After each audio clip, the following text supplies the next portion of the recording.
Hey there, guys. All right, today we are back with some more geography now, this time on to Botswana. Before we dive in, make sure you check out the links below in my description box or in my pinned comment in the comment section. Got a link to my gaming channel here on YouTube and a link to my Twitch channel. Would love it if you threw me a follow and hung out in the chat. Now, Botswana. I know absolutely nothing about this country except for where it is located, so go ahead and just dive right into the video. Bling bling, welcome to Diamond Town, Africa.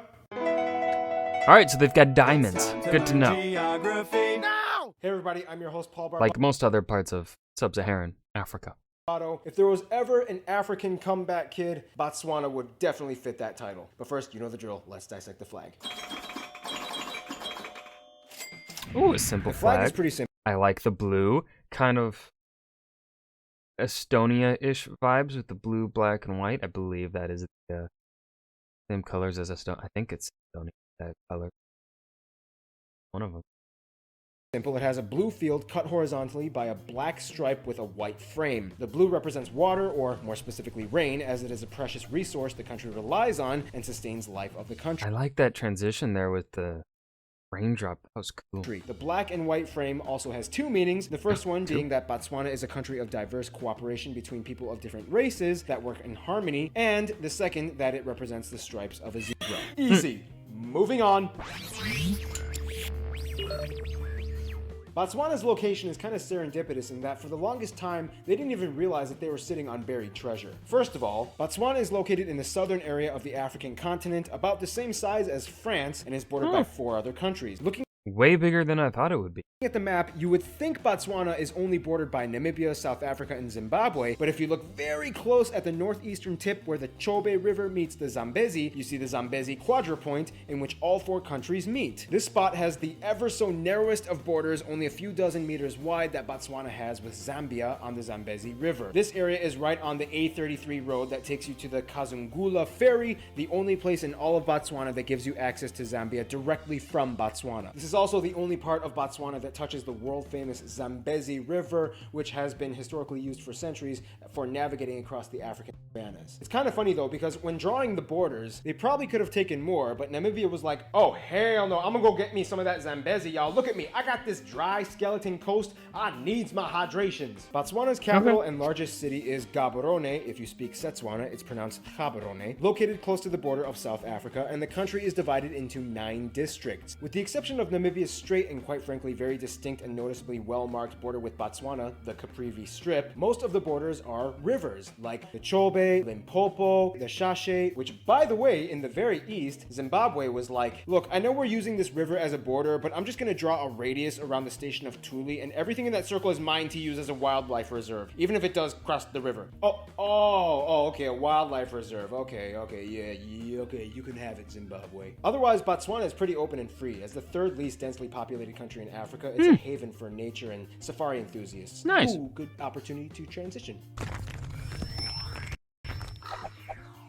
Botswana doesn't just have a bunch of open land, but also a bunch of exceptionally unique land, unlike anywhere else in Africa. First off, the country is generally flat, and about 70% of the country is dominated by the semi-arid Kalahari Desert and dry savannas, especially in the west part of the country, whereas the east and the north parts are generally greener. In the far north and the northwest district, you have one of the strangest natural phenomena, the Okavango. Yeah, I was wondering what the fuck that was. I was like, is that a river? Delta. Now, if you've heard of this place, contrary to what you may have been told, this is not actually the world's largest inland delta. There are 2 others that pass it in Mali and Sudan. However, this world-renowned UNESCO heritage site sticks out because of the way how the delta operates. Basically, the Okavango River meanders into geological faults that, in response, spread the waters out into a vast network of channels, creeks, and wetlands. Now, here's the thing. Every year, rainwater from the highlands of Angola come down and surge into the Okavango, causing the entire flood basin to swell up to 3 times its permanent size between March and June. For the next few months, the entire area becomes this weird, shallow, swampy wetland with an abundance of wildlife that flourishes in it. In fact, one of the strangest things about this area is that it is one of the few places where you will find animals that, contrary to their cousins in the other areas, have completely adapted to the hydrated landscape. You can see swimming cheetahs, lions, and even hyenas fully acclimated to the conditions that surround them. Nothing is scarier than knowing that a cheetah can swim after you. Finally, at the I don't know. I think, well,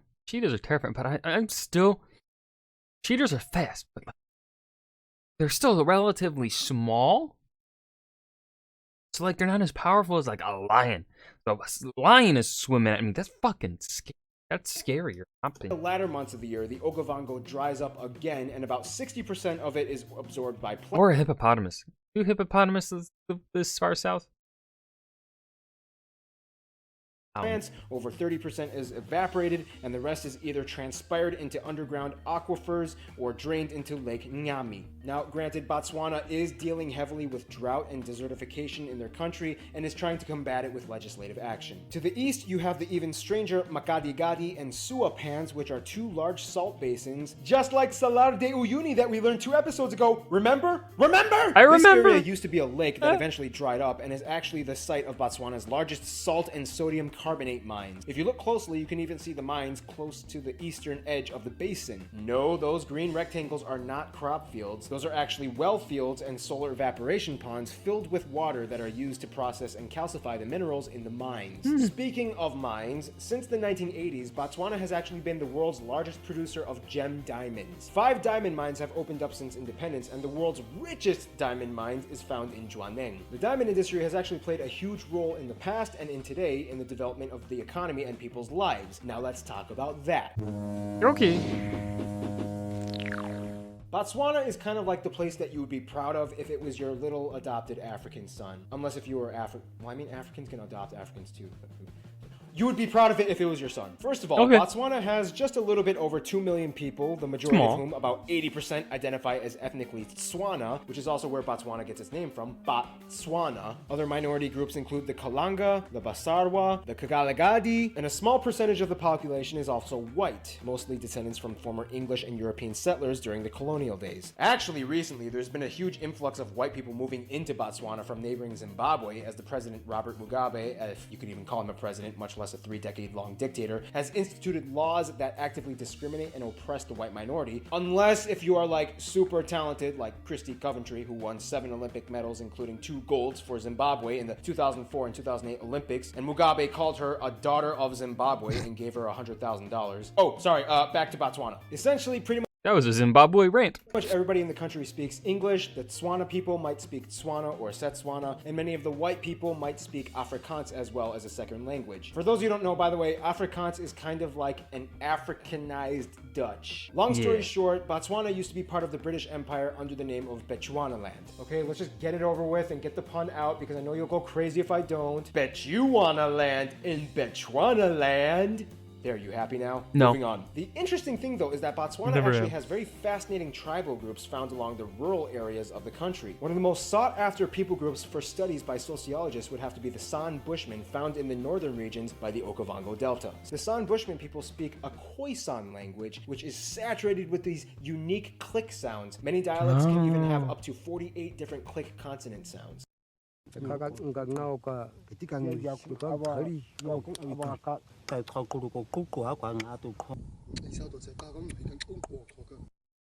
country operates in a democratic...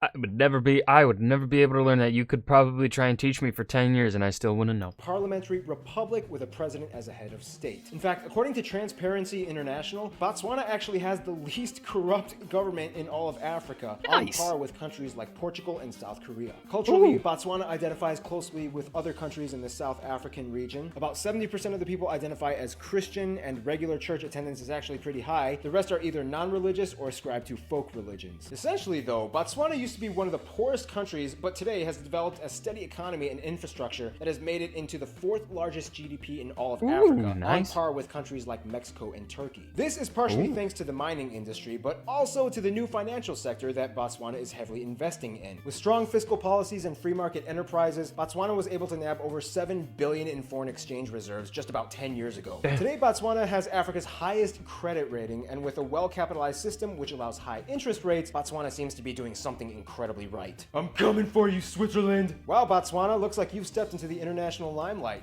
Now let's see how that's going for you. Ooh, friend zone! I forgot about this. Now, when it comes to friends, Botswana kind of has like this weird seesaw effect in which they like groups of people that typically don't like each other. First off, we have Russia and the US. The US is not only a huge partner with multiple embassies and consulates for each side, but so far is also the largest provider of aid in medical relief, and especially in the HIV and AIDS division amongst the residents. Peace Corps professionals consistently stop by and even help build facilities, as well as develop and train native Botswanans to tackle the issue. Nonetheless, Russia is actually seen as a little bit more favorable to the Botswanans. Russia swooped right in shortly after independence and was one of the first countries to acknowledge Botswana as a nation, just like they did with Angola and Benin. Are you kind of seeing a pattern going on here? Yes. They hit it off really well early in the game. Russia maintains numerous trade policies and educational cooperation agreements with them, and to this day each side has embassies and consulates. Botswana was kind of seen by Russia as like a potential breeding ground for communist ideologies. However, unlike Angola and Benin, the whole thing never really kicked off, and eventually they became a democratic republic, but still maintained good relations, and to this day,